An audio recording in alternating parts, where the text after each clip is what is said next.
बंधुओं, ज्ञान की बात ऐसी होती है। ज्ञानी जो है वो सर्वत्र अपने विजय इस प्रकार से प्राप्त करता है। ज्ञानी की बात इसलिए अद्भुत होती है, ये उपाध्याय ज्ञानी होते हैं। यद्यपि माधव मुनि जी को उपाध्याय पद नहीं दिया गया था, क्योंकि बहुत बड़ा संघ है, क्या व्यवस्था रही, परंतु विद्वान इतने थे वो, जैसे मैंने अभी उनकी विद्वता की बात बताई। आखिर कहीं किसी घर में जाकर छेड़छाड़ कर देना कोई आसान बात होती है क्या? वही व्यक्ति कर पाता जो योग्य हुआ करता है, ऐसे तो नहीं होता। हमारे हुए एक उपाध्याय अमर मुनि जी, उपाध्याय अमर मुनि आगरा वाले, जब वो युवा थे, बहुत अच्छे विद्वान माने जाते इस समय के, उनमें उनकी बहुत विद्वत्ता की बात है। वो बनारस चले गए और उन्होंने संपर्क किया, बोले भाई बनारस जो विश्वविद्यालय संस्कृत का, संस्कृत विश्वविद्यालय, उसमें जो है कुछ हम भी देखभाल करके आए, उसमें चले। संपर्क हुआ, उसमें उनका भाषण रख दिया, प्रवचन रख दिया। बोले ठीक है, शर्त एक रखे, संस्कृत के अंदर प्रवचन देना होगा। संस्कृत जानना एक और बात है, किसी भाषा में प्रवचन देना और बात है। उन्होंने स्वीकार कर लिया, बोले ठीक है। वे गए, विद्यार्थी बैठे थे, अध्यापक लोग थे वहां के, सब जो भी थे पदाधिकारी वो बैठे थे। उनके लिए बोले मैं कुर्सी पे तो नहीं बैठूंगा, पट्टा लगाया गया था, पट्टी को बैठ गए। अब विद्यार्थी बालक तो बालक ही होते हैं, उनके बैठने शुरू करने पर ही सारे खिलखिल करके हंसने लगे, मुखोल उड़ाने के लिए। वो देखते रहे। अब आदमी हंसेगा, तो कितनी देर हंस लेगा? उन्होंने तो हंसी उड़ाई थी, वही कहेंगे भाई क्यों हंस रहे हो, क्या बात है, कोई टोका टाके करेंगे, वो भी आनंद लेते रहे। जब वो चुप हुए तो उन्होंने अपनी बात शुरू की। मैं एक जैन साधु हूँ, आप देख ही रहे हो, मैं एक जैन साधु हूँ और मेरा जाना गांव नगरों में सभी जगह होता है। मैं जाता हूँ, मैंने बहुत उदासियाँ देखी, लेकिन आज मैंने भारत को खिलखिलाते हुए, हंसते हुए यहीं पर देखा, और मैं अपने विद्यार्थियों से कहूँगा एक बार और हंस के दिखाओ, एक बार और हंसो। अब किसी को कहते तो हंस के दिखा, तो उसके बेइज्जती से नहीं हो जाती है कुछ? हंस के बोले भाई मैंने सब जगह उदासियाँ देखी, लेकिन मैंने खिलखिलाता हुआ भारत का यहीं देखा, और मैं चाहूँगा एक बार और हंसो। अब कोई ऐसा चुप। बोले फिर क्या बात, उदास क्यों हो गए? हंसो, मैं भी आपके साथ हंसूंगा। अरे मैं तो यहाँ देख करके बड़ा प्रसन्न हूँ, मैंने हंसते हुए देखा आपको। इसके बाद फिर तो संस्कृत में शुरू हो गई।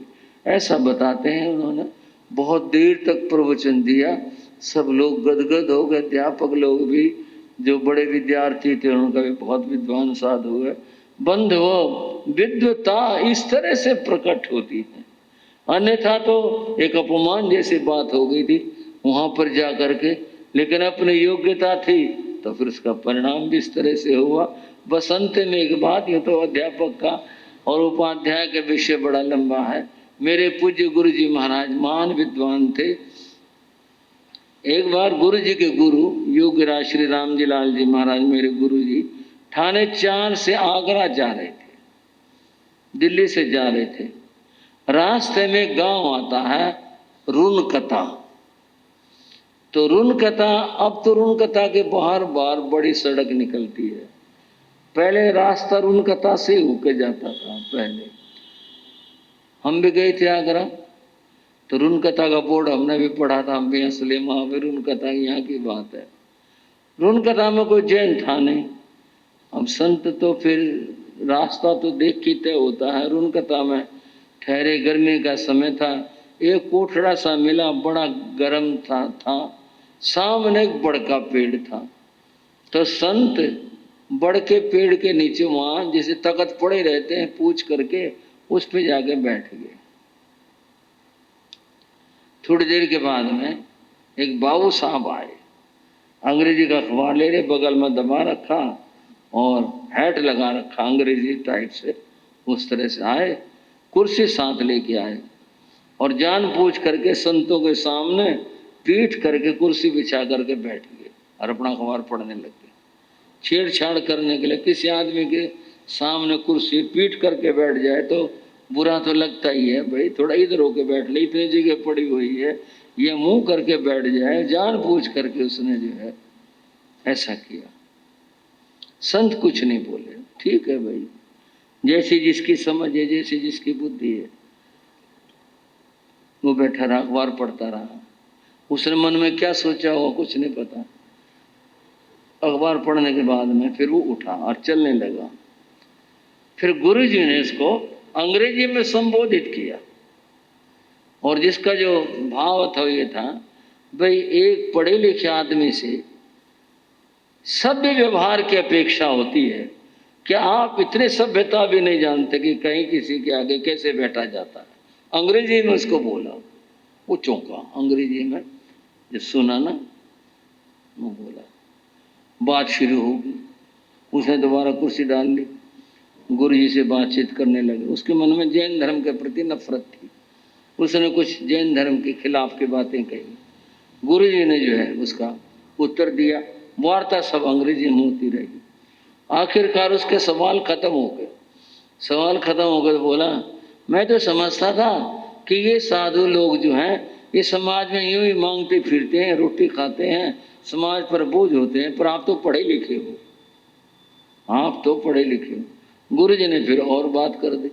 बोले, वे आपकी पहचान क्या इतनी ही है कि आप केवल इसी तरह से आदमी को पहचानते हो बिना उसको समझे? बंद वो उस वार्ता का परिणाम ये हुआ। वो बोला, बताओ आपकी क्या सेवा करी जाए? बोले, हमारे तो कोई सेवा नहीं है। बोले, फिर भी आपका कोई इंतजाम कुछ? बोले, भिक्षा के लिए हम नगर में जाते हैं, गांव में जाते हैं, अगर आपसे हो तो आप हमारे साथ चल पड़ा, क्योंकि लोग अनजान होते हैं। बोले, आइए हम अपने घर से खाना दिलाएंगे आपको, हमारे घर चलो, बनवा देते हैं। बोले, नहीं बनवाना तो नहीं है, जो होगा। उसने गाँव में साथ घूम करके हार भी दिलवाया, फिर आया।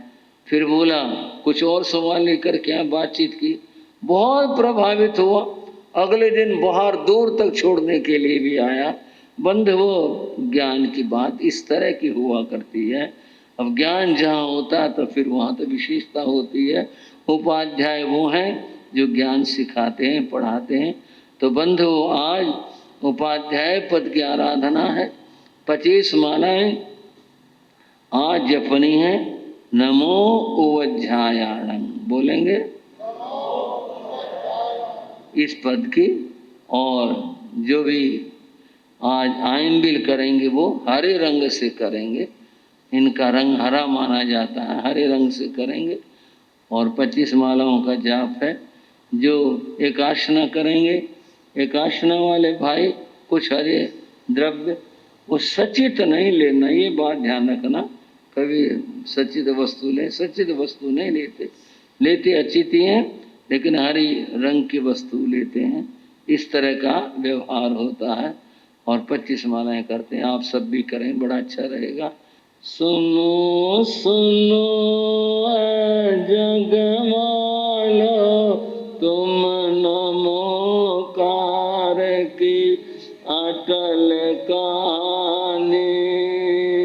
सुनो सुनो जगमालो, तुम नमोकार की अटल कहानी। सुमरण करने से जिसके सुखी बनेगी जिंदगानी। सुमरण करने से जिसके सुखी बनेगी जिंदगानी। राजा की बात मैं बता रहा था। उसने उन कोड़ियों को देख करके सोचा, ये जो उम्बर राणा है इनका प्रमुख है, ये भी कर्म की बात करता है और मैना सुंदरी भी कर्म की बात करती है। क्यों ना इनका विवाह रचा दिया जाए। एक तो कर्म की बात, दूसरे उसको पता चलेगा कि सुख दुख का कर्ता कौन है, परमात्मा है या मैं हूँ। उसे पता चलेगा। तो इसलिए निर्णय ले लिया। राजा सोचे मैं ना सुंदर, समय कर्म को गाता है। अपने इस कोढ़ेपन को भी कर्म गति बतलाता है। इसी के संग में ना सुंदर का अब तो ब्याह रचाऊंगा। मैं ना सुंदर कर्मवाद का उसको मजा चखाऊंगा। झूठे मद में फंसे पिता भी भूल गया निर्दयी अभिमानी। सुनो सुनो जग वालो तुम नमोकार की अटल कहानी। सुनो सुनो जग वालो तुम नमोकार की अटल कहानी। राजा ने निश्चय कर लिया, महलों में आया, आकर उसने कहा मैना सुंदरी की माता को, आज मैंने मैना सुंदरी के लिए वर देख लिया है। अच्छा कौन है, कहां से है? राजा है, राजा है। कहाँ कहाँ किस देश का? बोले सारी बातें बताने की नहीं होती, सारी बातें तो आएंगे, देख लेना। और व्याह फटाफट होना है, बस देर नहीं है, शादी आज ही होनी है। ऐसी क्या जल्दी है? फिर उनको आगे जाना, उनके अपनी यात्रा वो आगे जाएंगे। इसलिए आज ही जो है वो बारात भी आएगी, मैंने सारी व्यवस्था कर दी, तुम अपनी तैयारियां करो। बोले ऐसे तैयारी कैसी होगी? लड़की को तैयार करना, लड़की को। बोले वो सब बाद में करते रहना, लेना देना क्या करना है, अब तो बस जो मैं कह रहा हूं वह करें। उसके आगे भला कौन बोल सके? उधर कुष्ठी दल को निमंत्रण दे दिया, राजमहलों के ऊपर पहुंच जाओ। वो लोग भी बड़े हैरान थे, समझ नहीं आ रहा कि क्या बात हो रही है, कैसे। लेकिन जैसा राजा आज्ञा थी, उम्बर राणा उसके साथ ही काफी सारे सब मिल करके बाजार में होते हुए राजमहल के आगे पहुंचे। लोग बड़े हैरान, इतने कोड़ी कहाँ से आ गए भाई, क्या बात होगी, कहाँ जा रहे हैं, नगर में इनका क्या मतलब है, ये नगर में क्यों घुस आए? इस तरह की बातें हो रही थी। राजमहल के आगे गए तो उनको वहाँ ठहराया और एक हल्का फुल्का सा स्वागत किया। बारात आ गई, बारात आ गई, रानियों और सब बारात आ गई, ये कोड़ी आ गई, बारात किस बात की आ गई, कौन आ गई? बोले बस मैंने कह दिया, बारात आई है और ये दुल्हा है, इसके साथ शादी होनी है। सब ने सुना, सबकी मन स्थिति। पत्थर दिल बन पिता ने मैना उम्बर कोड़े संग ब्याही। पृथ्वी लोक क्या देवलोक में चौदिश ही त्राही त्राही।